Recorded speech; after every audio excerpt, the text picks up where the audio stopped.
Oops, andito na naman si Uncle Tax. Ngayong araw pala magluluto tayo ng pakbet Tagalog. Nagisa na nga pala ako ng bawang sibuyas at sinahugan ko ng langgonisang galing Kabanatuan. At nang nagisa ko na, nilagay ko na itong kamatis at kamote. Mas masarap kasi yung kamote para sa ganun manamis-namis yung lulutuin nating pakbet. At tapos maglalagay na tayo rito ng bagoong halubaybay. Titimplahan natin ito ng paminta at konting betchin. Kaunti lang dapat para sa ganun hindi nakakahilo. At imimekos-mekos ko lang ito. Tatakpan ko lang ito habang lumambot yung kamote.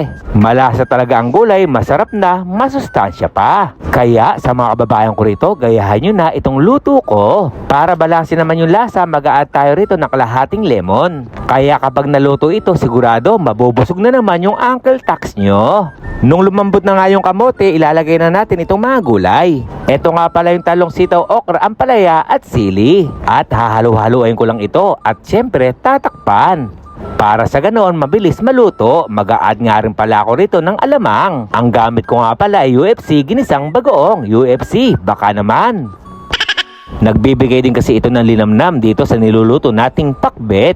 Sa halagang 10 dirham na gulay, napakarami na to. Ito na rin yung babaunin namin bukas ng misis ko sa aming trabaho. Tikman na natin kung pasado ba sa akin. Wow, wow, wow, kasarap, kalasa. At tinawag ko na nga pala yung karumit ko at misis ko na kumain na kami. Tara muna mga uncle, kain muna tayo. Unang subo para sa inyo, kasarap.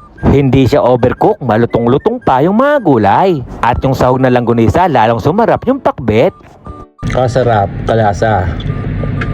Kaya mga uncle, i-comment nyo naman dito kung saan umabot ang video ito. Kaya hanggang dito na lang, ito po yung Uncle Tax.